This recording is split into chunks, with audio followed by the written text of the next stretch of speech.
The desert sun beat mercilessly against Eleanor's back as she stumbled through the canyon, her torn dress catching on mesquite branches.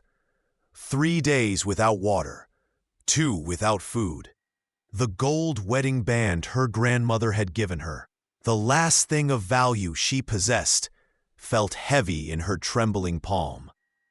Behind her, somewhere in the maze of red rock, her husband's killer still searched. She'd witnessed the murder, and now Frank Cutler's men wanted her silence, permanent. Her vision blurred. The rock seemed to shift and breathe. She collapsed against a boulder, pressing her grandmother's ring to her lips. "I'm sorry," she whispered to the desert wind. "I tried." Before diving deeper into Eleanor's journey, I hope you're enjoying this tale. If you are, please take a moment to subscribe to the channel and give this video a like. Your support truly matters and motivates us to bring you more quality content like this. I'd love to know, where are you listening from today? The shadow fell across her first. Tall, broad-shouldered, utterly still. Eleanor's heart seized. She looked up into the face of an Apache warrior, his long black hair tied back with leather cord, obsidian eyes studying her with an intensity that should have frightened her. Scars mapped his muscular bronze chest, each one a story of survival. He wore buckskin leggings and moccasins that had made no sound approaching. "Please," she croaked, holding up the ring with shaking fingers. "Take it. Just let me die in peace." The warrior crouched before her, movements fluid as water. He didn't reach for the ring. Instead, he pulled a water skin from his side and held it to her cracked lips. "Gold is worthless in the desert," he said in perfect English, his voice like gravel and honey. "You are not." Eleanor drank greedily, water spilling down her chin. When she'd had her fill, he studied her torn dress, the bruises purpling her arms, the wild fear in her blue eyes. "Who hunts you?" "Frank Cutler's men. They killed my husband for his claim. I saw." Her voice broke. "They'll kill me too." The warrior's jaw tightened. "Cutler." He said the name like a curse. "He takes what isn't his." He stood, offering his hand, calloused, strong, scarred across the knuckles. "I am Neshota. My ranch is half a day's ride. You will be safe there." "Your ranch?" "My father was Apache. My mother was a settler. I walk between both worlds." He gestured to the horse, hidden in the shadows, a magnificent paint stallion. "Can you ride?" Eleanor tried to stand, and her legs buckled. Without hesitation, Neshota caught her, lifting her as though she weighed nothing. His skin was fever-warm against hers, and she felt the steady drum of his heartbeat through his chest. For the first time in days, she didn't feel like prey. "Why help me?" she whispered against his shoulder. "Because no one helped my mother when she needed it most." His arms tightened fractionally. "That ends with me." They rode through the changing colors of dusk, purple shadows lengthening across terracotta stone, the air cooling and filling with the scent of sage and juniper. Neshota's ranch emerged from the high desert like something out of a dream. A sturdy adobe house with a covered porch, corrals holding a dozen horses, a vegetable garden somehow green in this harsh land. Smoke curled from the chimney. Inside, he set her carefully on a chair by the stone fireplace. The room was simple but lived in, woven Apache baskets alongside frontier furniture, a rifle above the mantel, herbs hanging to dry from the rafters. "You're hurt," he observed, noting how she favored her left side. "Bruised ribs from when I ran." Eleanor watched him move through the space with quiet efficiency, heating water, gathering clean cloth and herbs. "You live here alone?" "5 years now." He knelt before her, his hands gentle as he cleaned the cuts on her arms. After my mother died, my Apache family went north to the reservation. I couldn't follow. This land, it's all I have of both my worlds. And Cutler wants it? He wants everything between here and the territorial border. Nashota's hands paused. He's made 3 offers. Each time I refuse, someone dies. Last month, my neighbor. The month before, a ranch hand who wouldn't work for him. His dark eyes found hers. I won't let him have you too. Eleanor's breath caught at the fierce protectiveness in his voice. You don't even know me. I know you survived 3 days in the desert. I know you're still fighting. He wrapped her ribs with practiced care, his fingers barely touching her skin, yet leaving trails of heat. That's enough. Over the following days, a rhythm developed. Eleanor's body healed under Nashota's careful tending, but her spirit remained fractured. She woke screaming from nightmares of her husband's blood spreading across the dirt, of Cutler's cold smile as he gave the order to eliminate witnesses. Each time, Nashota would appear in her doorway, never entering without permission, just standing vigil until her breathing calmed. You're safe here, he'd say quietly. I promise you that. She wanted to believe him, but trust was a luxury she could no longer afford. By the second week, Eleanor insisted on working. I won't be a burden. Nashota had looked at her steadily. You're not a burden, but if working helps you heal, then work. He handed her an apron. Can you cook?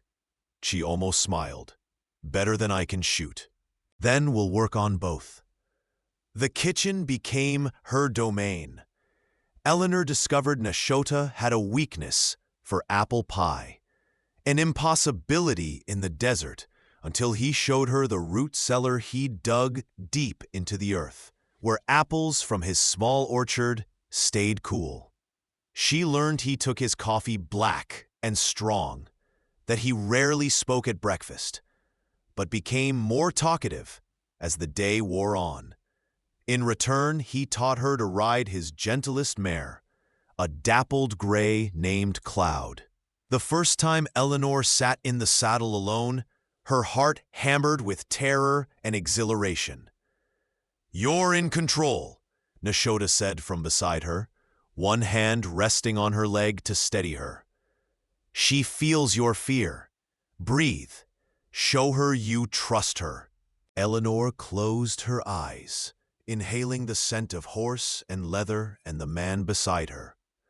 When she opened them, Nashota was watching her with an expression that made her stomach flutter. Good, he murmured. Now ride. Evenings found them on the porch, watching stars emerge like scattered diamonds across velvet sky. This was when Nashota spoke of his mother, a teacher from Boston who'd fallen in love with an Apache scout, choosing love over society's approval. They had 10 years together before the fever took her, he said one night, carving a piece of wood with sure strokes of his knife. My father followed her within the year, said his spirit couldn't stay where hers had gone. You don't believe in that? Eleanor asked softly.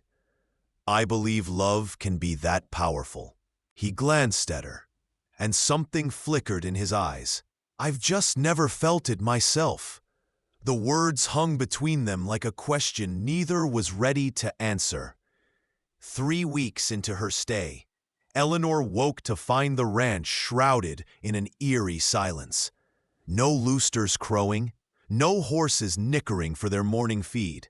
She dressed quickly and stepped outside to find Nashota standing perfectly still in the yard, his eyes fixed on the horizon. What is it? She asked, joining him. Gus Cloud. Riders. Too many to be friendly.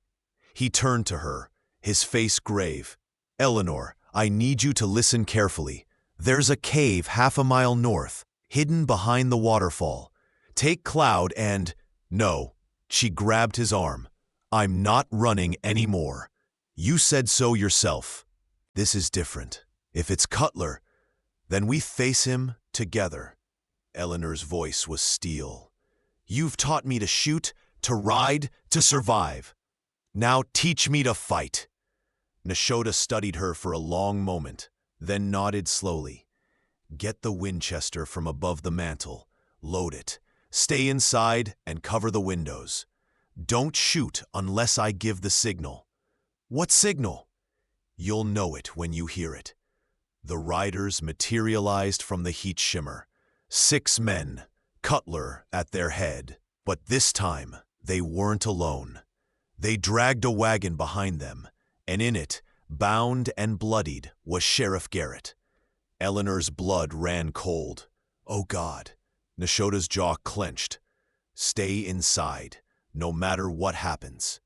But Eleanor had already made her decision. She checked the Winchester, feeling its weight, remembering every lesson Nashoda had taught her. Then she took her position by the window. Cutler reined in his horse 20 yards from the porch. Nashoda, I brought you a present. He gestured to Garrett. Found your friend here asking too many questions in town. Thought you might want to say goodbye before I put a bullet in his head. Nashoda stepped onto the porch, rifle loose in his hands. Let him go, Cutler. Your fight is with me. My fight? Cutler laughed. No, Apache. My fight is with anyone who stands between me and what I want. That includes meddling sheriffs, stubborn ranchers, and witnesses to murder. His eyes found the window where Eleanor stood. Hello, Mrs. Morrison. Enjoying your little hideaway? She's not part of this, Nashoda said. She became part of it when she opened her mouth.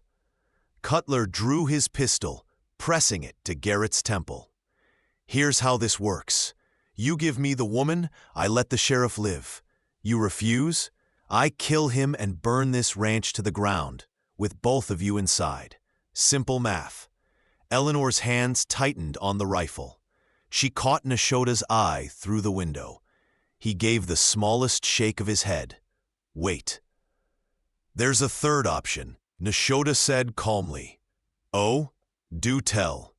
You let Garrett go, you ride away, and you live to see tomorrow. Cutler's smile was vicious. 6 guns against 1. Even an Apache can't beat those odds. 7 guns, Eleanor called out, stepping onto the porch, with the Winchester leveled at Cutler's chest. And I'm a very motivated student. Nashoda's eyes flashed with anger and pride in equal measure, but he didn't order her back inside. Cutler's expression soured. Touching, really. But it doesn't change the math. He cocked his pistol. Last chance, Nashoda. Her or him. The world seemed to hold its breath. Then Garrett, bloodied and beaten, looked straight at Nashoda and mouthed 2 words. Do it. Nashoda's rifle came up in one fluid motion. The shot cracked across the desert, striking the rope binding Garrett's hands. The sheriff rolled from the wagon, grabbing a fallen gun. And suddenly the odds had shifted. Chaos erupted. Eleanor fired at the nearest rider, her bullet catching him in the shoulder and spinning him from his saddle. Nashoda's second shot took down another. Garrett, despite his injuries, fought like a cornered wolf. But Cutler was already galloping toward the house, his face twisted with rage. He filed wildly, bullets splintering the porch railing. Eleanor dove behind a post, her heart hammering, trying to draw a bead on him. Nashoda threw himself between Eleanor and Cutler's gun, and the world went silent, except for the roar of blood in Eleanor's ears. She saw Nashoda stagger, saw the red blooms spreading across his shoulder, saw him drop to one knee. Something inside her shattered and reformed, harder and sharper than before. Eleanor stepped into the open, the Winchester steady, despite her trembling hands. Cutler was reloading, confident in his victory, when she pulled the trigger. The bullet caught him square in the chest, lifting him from his saddle and dropping him into the dust. The remaining men, seeing their leader fall, threw down their weapons. Eleanor didn't remember crossing to Nashota. She was just suddenly there, her hands pressing against his wound, her voice breaking as she said his name over and over. "I'm all right," he gasped, covering her hands with his blood-slicked ones. "Eleanor, I'm all right. It went through clean." "You idiot," she sobbed. "You absolute idiot. You could have died." "But I didn't." He touched her face, leaving a crimson streak across her cheek. "Because you saved me." Garrett limped over, already binding the surrendered men. "That was some shooting, ma'am." "I learned from the best," Eleanor whispered, not taking her eyes off Nashota. The recovery was slow and painful. Nashota, stubborn as bedrock, insisted on being up and working within days. Eleanor, equally stubborn, refused to let him do more than sit on the porch and give orders. "I'm not an invalid," he grumbled one afternoon as she changed his bandages. "No, you're a man who took a bullet for me." Eleanor's hands were gentle but firm. "So you'll rest, or I'll tie you to that bed. Don't test me." Despite his protests, Nashota secretly loved her fussing. He'd spent so many years alone, taking care of himself, never asking for help. Having someone care for him, worry about him, love him, it was a gift he hadn't known he needed. Garrett had taken the surviving men back to town, along with Cutler's body. Word spread quickly. The reign of terror was over. Ranchers who'd been too afraid to speak up came forward with evidence of Cutler's crimes. The town breathed easier. But the violence had left its mark on both Eleanor and Nashota. She still woke with nightmares, though now they featured Nashota's blood instead of her husband's. And Nashota moved more carefully, protecting his healing shoulder, reminded of his own mortality. One evening, as Eleanor sat beside his bed reading, Nashota caught her hand.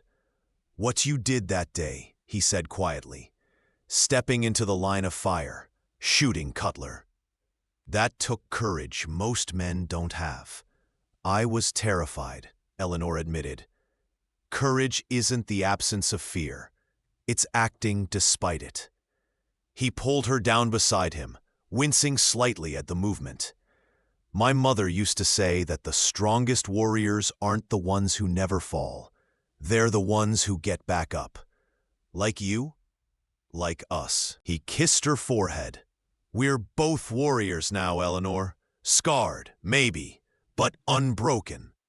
She curled against his uninjured side, careful not to hurt him, breathing in his scent, sage and leather, and something uniquely him. "I love you," she whispered. "I've been afraid to say it, but I love you so much it terrifies me."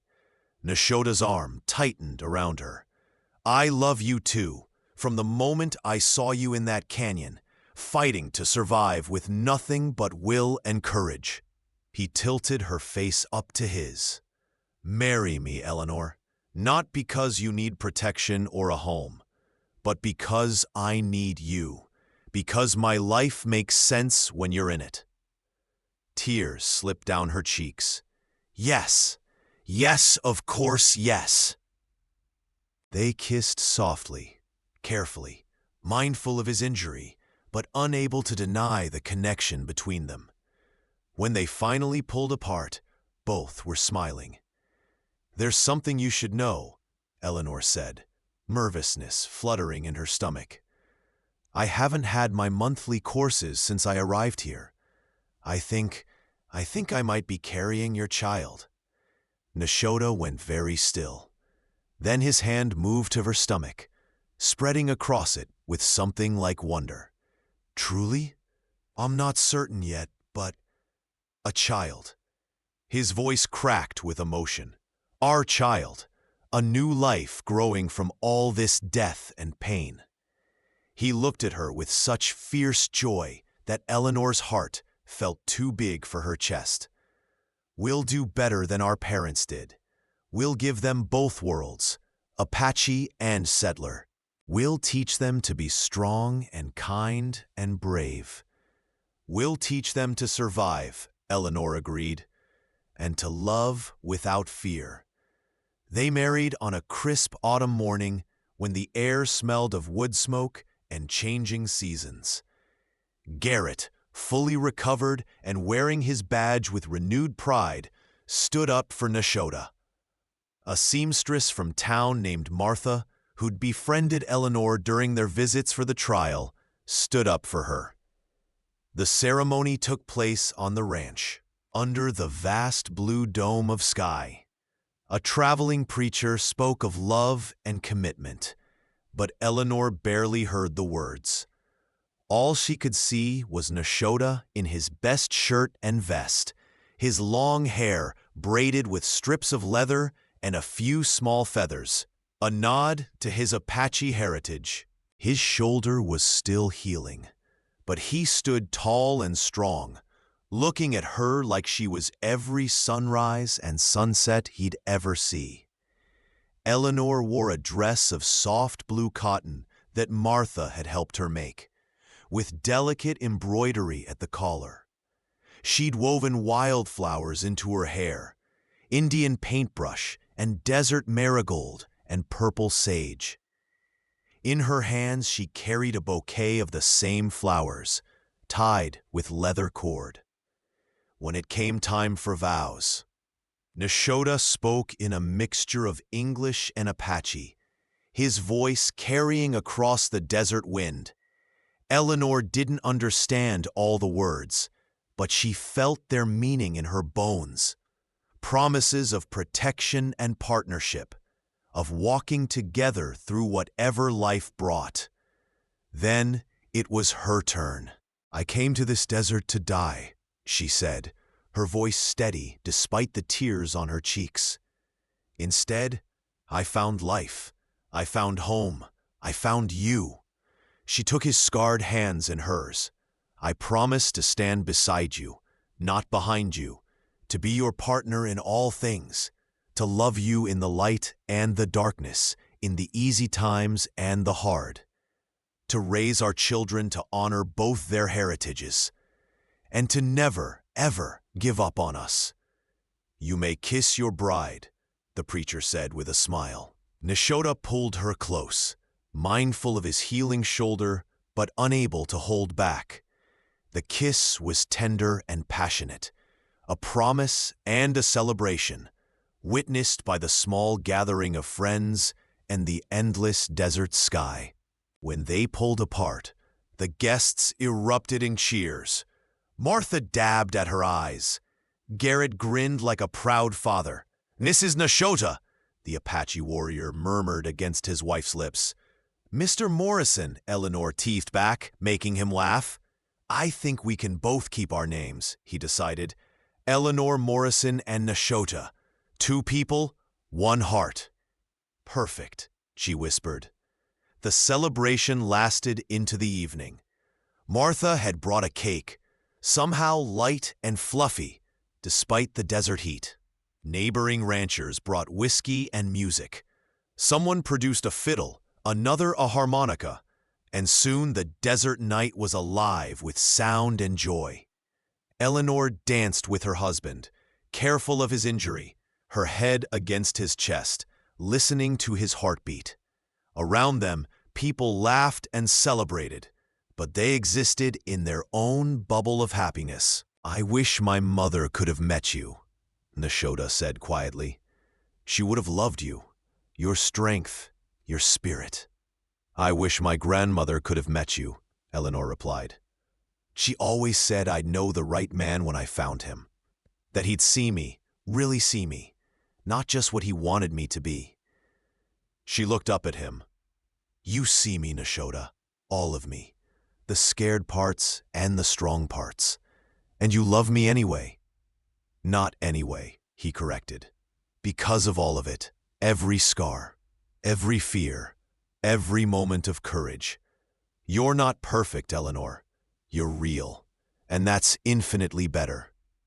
Later, after the guests had left and the house was quiet, they stood on the porch under a cascade of stars. Eleanor leaned back against Nashoda's chest, his arms wrapped around her waist, his hands resting protectively over where their child grew. "Happy?" he murmured into her hair. "More than I ever dreamed possible," she admitted. "Sometimes I'm afraid I'll wake up and this'll all be a mirage, that I'm still dying in that canyon." "You're not." His arms tightened. "This is real. I'm real, and I'm not going anywhere." They stood in comfortable silence, listening to the night sounds of the desert, coyotes in the distance, the rustle of wind through sage, the soft nickering of horses in the corral. "Tell me an Apache story," Eleanor requested. "About the stars." Nashoda was quiet for a moment, then began to speak in a low, melodic voice. "My father used to say that the stars are campfires of the ancestors, watching over us. Each light is someone who lived before, someone who loved and fought and survived. When we look up, they see us, and they remember what it was like to be human. Do you think they're watching us now? I know they are." He turned her in his arms, tilting her face up to his. "My mother and father, your grandmother, your husband who died, they're all up there, happy that we found each other, that we're building something good from all the pain." Eleanor kissed him softly. "Take me to bed, husband." "It's throbbing," she murmured hours later, pressed against him in the darkness of their bedroom, feeling the unmistakable evidence of his desire firm against her hip. Nashoda smiled in the darkness, his hand trailing down her spine with reverent slowness. "It's not my heart," he admitted, in a voice gone rough with need. "But it awakens whenever you arrive." Eleanor laughed breathlessly, her fingers tracing patterns across his chest, carefully avoiding his healing shoulder. "You're impossible." "And you're mine." He kissed her deeply, thoroughly, until they were both trembling. "Say it." "Yours," she gasped. "Always yours." They came together with exquisite care, mindful of his injury, but unable to deny the pull between them. Eleanor had never felt so cherished, so completely seen and accepted. And Nashoda, who had spent years believing himself unworthy of love, finally understood what his father had meant about spirits intertwining. This was home. This was forever. Winter arrived with unexpected ferocity. The desert, usually dry and unforgiving, was buried under 6 inches of snow. Eleanor stood at the window, marveling at how the white powder transformed the landscape into something alien and beautiful. "It won't last," Nashoda said from behind her, wrapping a blanket around her shoulders. 2, maybe 3 days. Then the sun will melt it away. It's beautiful while it's here, though." She leaned back against him, his hands coming to rest on her now visible belly. 4 months along, and their child was making itself known with kicks and flutters that filled Eleanor with wonder.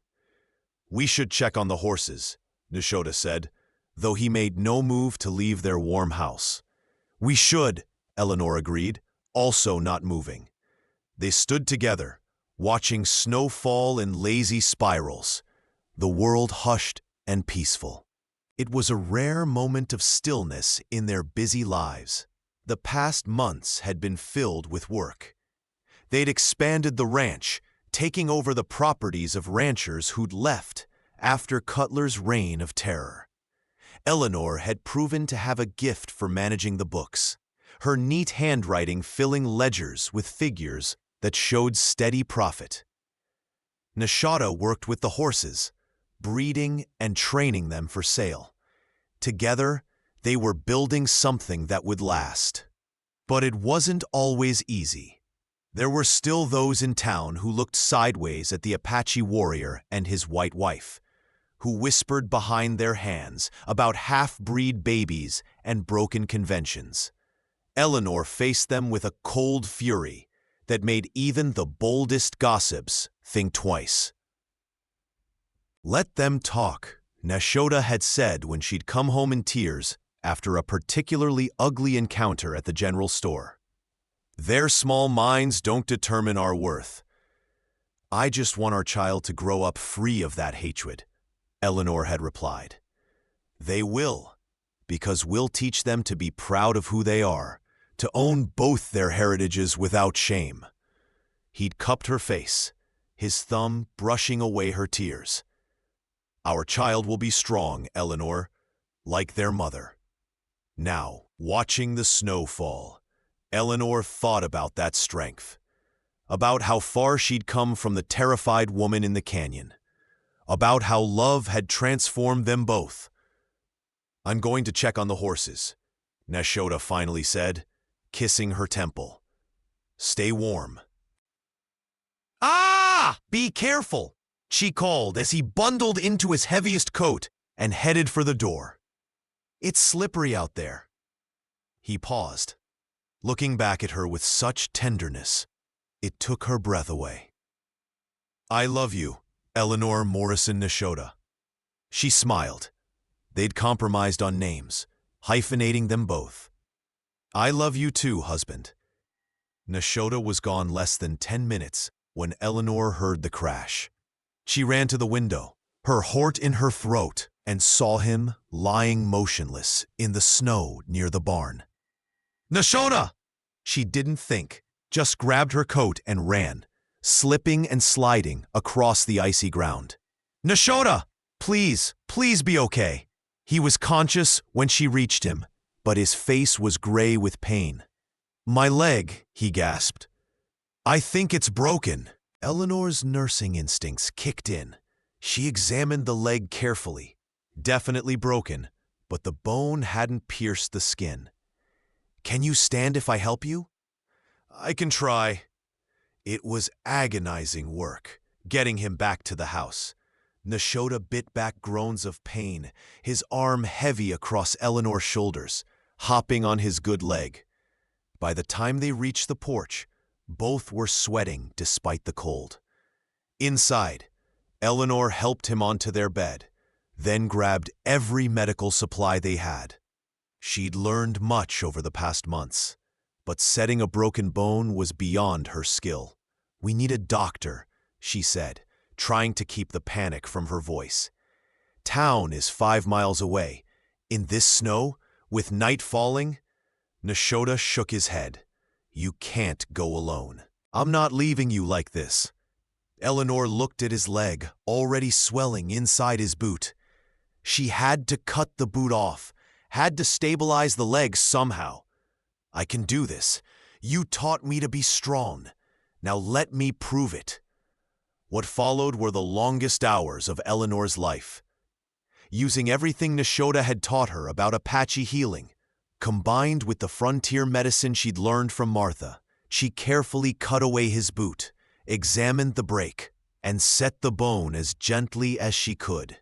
Nashoda gripped the bed frame so hard the wood groaned, sweat pouring down his face, but he didn't cry out. "You're doing fine," he gasped, as she bound the leg with splints made from kindling wood. "Steady hands, just like shooting." "If you die on me, I'll kill you," Eleanor said through her tears. Despite the pain, Nashoda laughed. "That's my warrior." She gave him willow bark tea for the pain, then sat beside him through the night, monitoring his fever, changing cool cloths on his forehead, praying to any god who would listen that she'd done enough.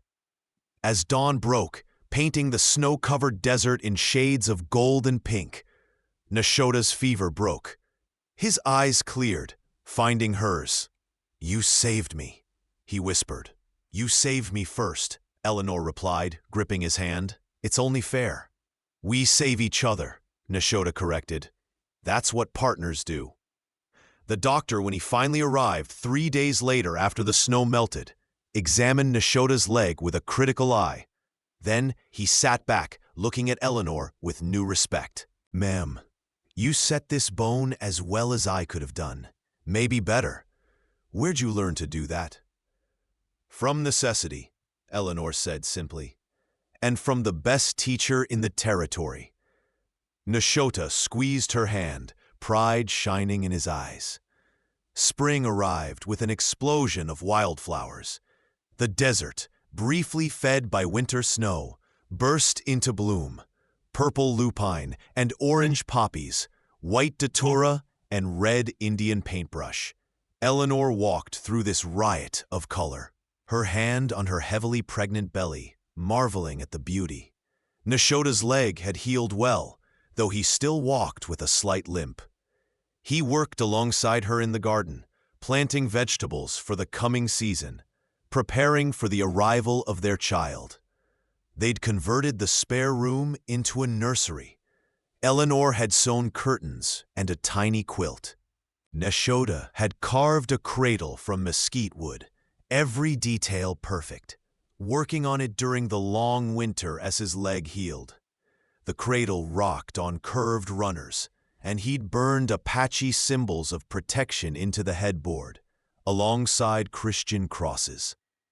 "Both worlds," he'd said when he showed it to Eleanor, "so our child knows they belong to both." Now, a week passed when the doctor had said the baby would come. Eleanor felt the first twinges of labor. She was in the garden, pulling weeds, when the pain seized her middle like a giant fist. "Nashota," she called, trying to keep her voice steady. "I think it's time." He was beside her in seconds, his face a mixture of terror and joy. "Are you sure?" Another contraction answered his question. Eleanor doubled over, breathing through it. "Very sure." Martha had agreed to assist with the birth, and she arrived within an hour of Nashota's summons, bringing clean linens and a calm competence that immediately soothed Eleanor's nerves. "First babies take their time," Martha said, examining Eleanor. "Could be hours yet. Best you rest between contractions and save your strength." But their child, it seemed, was as stubborn as both parents. The labor intensified rapidly, each contraction harder than the last. Eleanor paced the house, pausing to breathe through the pain. Nashota at her side every moment. "You can do this," he murmured, during a particularly brutal contraction. "You're the strongest person I know." "Easy for you to say," Eleanor gasped, but she was smiling despite the pain. As night fell, the contractions became overwhelming. Eleanor retreated to their bedroom, Nashota supporting her, Martha directing them with practiced ease. "Almost there," Martha encouraged. "Just a little longer." "I can't," Eleanor sobbed, exhausted beyond measure. "You can." Nashota gripped her hand, his face close to hers. "Look at me, Eleanor. Look at me. You survived the desert. You survived Cutler. You saved my life twice. You can do this. Our child needs you to do this." Eleanor found strength she didn't know she had. With Nashota's voice in her ear and Martha's hands guiding her, she pushed through the pain, through the exhaustion, through the fear. And then, a cry, thin and reedy and perfect. "It's a girl," Martha announced, her voice thick with emotion. "A beautiful, healthy girl." Nashota's face crumpled with joy as Martha placed the tiny bundle in Eleanor's arms. She was perfect. Bronze skin like her father, a shock of black hair, and when she opened her eyes, they were Eleanor's own clear blue. "She's beautiful," Eleanor whispered, tears streaming down her face. "She's perfect." Nashota knelt beside the bed, one finger gently stroking their daughter's tiny hand. She gripped it with surprising strength, and he laughed through his own tears. "What will you name her?" Martha asked softly. Eleanor and Nashota looked at each other. They'd discussed names endlessly over the winter, never quite settling on one. Allie, Eleanor said suddenly. For my grandmother, Alice, and Kimamela, Apache for butterfly. Allie Kimamela Morrison Nashota. A butterfly, Nashota repeated softly.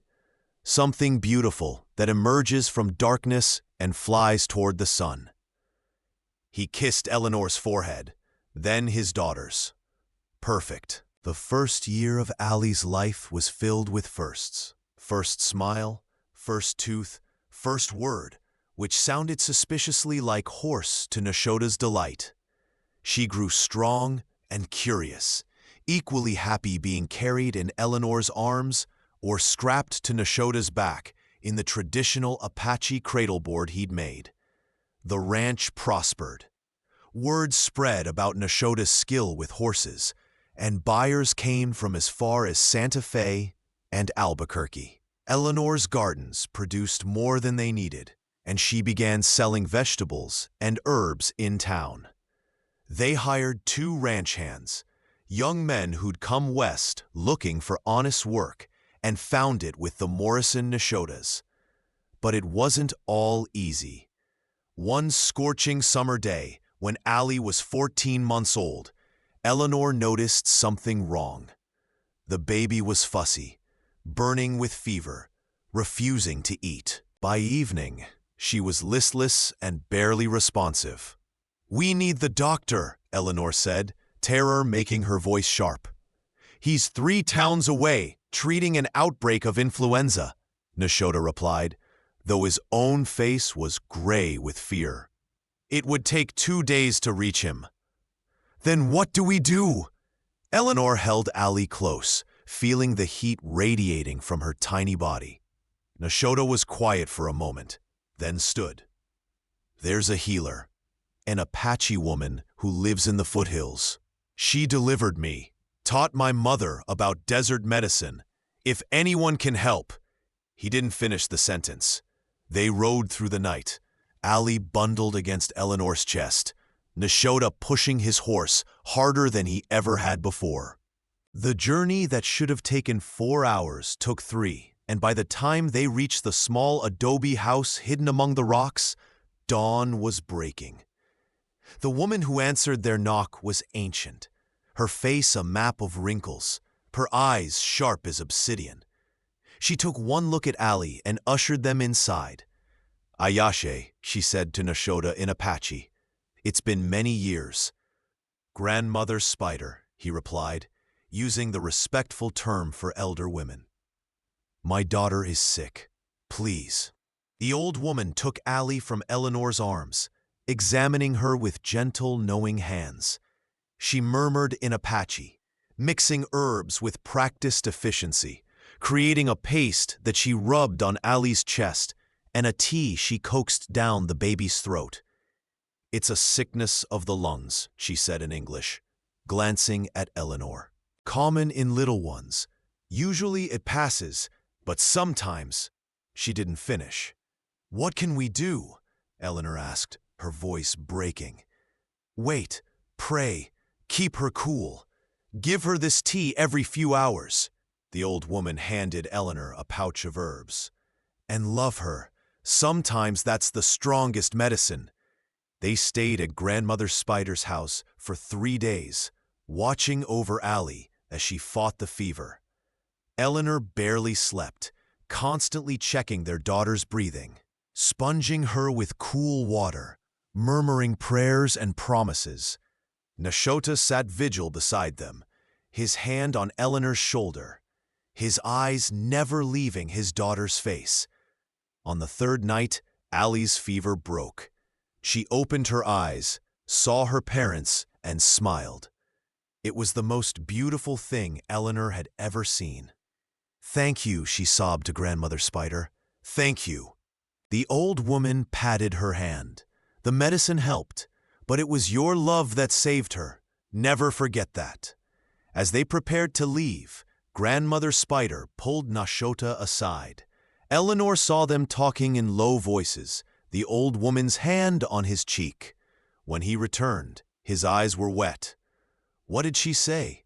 Eleanor asked as they rode home, Allie sleeping peacefully against her chest. "That my mother would be proud. That I've honored her memory by building a bridge between two worlds." He reached over, taking Eleanor's hand. "That our love is the kind that changes things, that makes the future better than the past. Do you believe that?" "I do," Nashota said softly.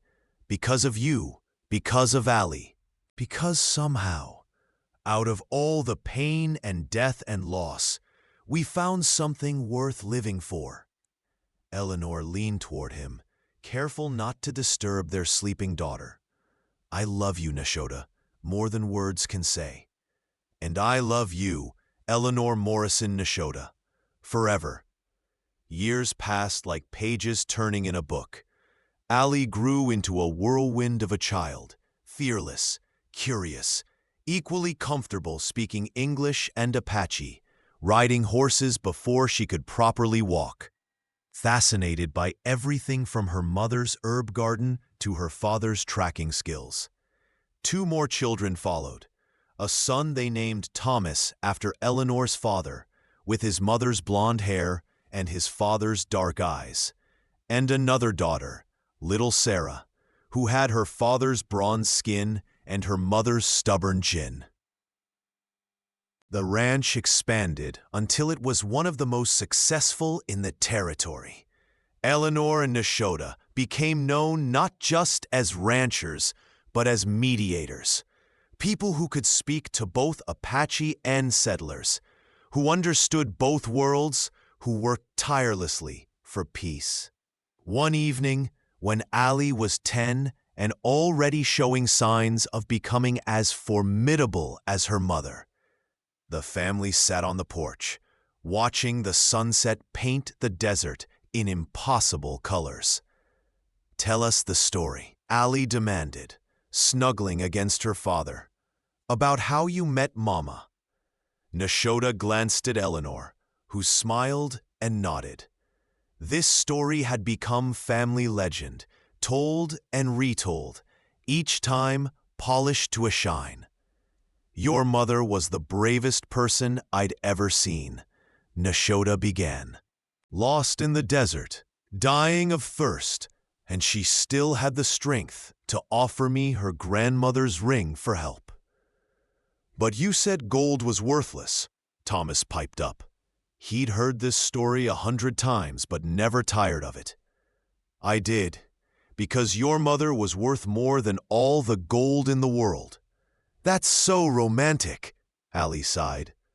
"It was terrifying," Eleanor corrected with a laugh. "I thought he was going to kill me, and then he took her home and she couldn't cook at all," Nashota continued, making the children giggle. "I could cook. I just needed practice. Remember when she burned the beans so badly we had to bury the pot?" Nashota grinned. "You promised never to speak of that again," Eleanor said, but she was smiling. Little Sarah, only 4, climbed into Eleanor's lap. "And then you fell in love?" "And then we fell in love," Eleanor confirmed, kissing her daughter's dark hair. "Though it took us a while to admit it." "Why?" Allie asked. Eleanor and Nashota looked at each other, communicating in the wordless way of long-married couples. "Because love is scary," Nashota said finally. "It means trusting someone completely. It means being vulnerable. After everything your mother had been through, and everything I'd lost, we were both afraid to love again." "But you did it anyway," Thomas said. "We did it anyway," Eleanor agreed. "Because some things are worth the risk, and your father," she reached over, taking Nashota's hand, "was worth every moment of fear."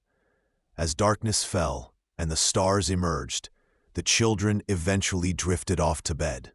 Eleanor and Nashota remained on the porch, their fingers intertwined, listening to the night sounds of the desert they both loved. "Do you ever think about that day?" Eleanor asked softly. "When you found me in the canyon?" "Every day," Nashoda admitted. I think about how easily I could have ridden a different path, how I almost didn't investigate the tracks I saw, how close we came to never meeting. Fate, Eleanor said, or the ancestors watching over us. He pulled her close, her head fitting perfectly against his shoulder. Either way, I'm grateful. So am I. Eleanor closed her eyes, feeling the steady beat of his heart, the warmth of his skin, the solid reality of him. Sometimes I still can't believe this is my life, that we survived everything and found this. We didn't just survive, Eleanor. We lived. We built something real and good and lasting. Nashoda kissed the top of her head. Our children will tell their children about us, about how love conquered hate, how two people from different worlds created something new and beautiful. A bridge between worlds, Eleanor murmured, remembering Grandmother Spider's words. Yes, a bridge our children walk freely, claiming both heritages without shame. He turned her face up to his eyes reflecting starlight. That's our legacy, Eleanor. Not just the ranch or the land, but the love we chose, the family we built, the peace we worked for. They kissed under the vast desert sky, in front of the home they'd built together, with their children sleeping safe inside. It was a moment of perfect contentment, hard-won and deeply treasured. Around them, the desert breathed its eternal rhythm. Somewhere in the distance, a coyote called to the moon. The horses nickered softly in their corrals. Inside the house, little Sarah murmured in her sleep. And on the porch, Eleanor and Nashoda held each other, two souls who'd found home in each other's arms, grateful for every moment, every challenge, every joy. They'd started with nothing but pain and fear. They'd built a life filled with love and hope, and they would continue building it, together, until the stars themselves burned out. Together, always together. Thank you so much for listening to this story. I'd love to know where you're enjoying this tale from. Are you listening at home, during your commute, or perhaps while working? Please subscribe to the From Wild West channel and share your thoughts in the comments below. What did you think of Eleanor and Nashoda's journey? Your feedback means the world to us.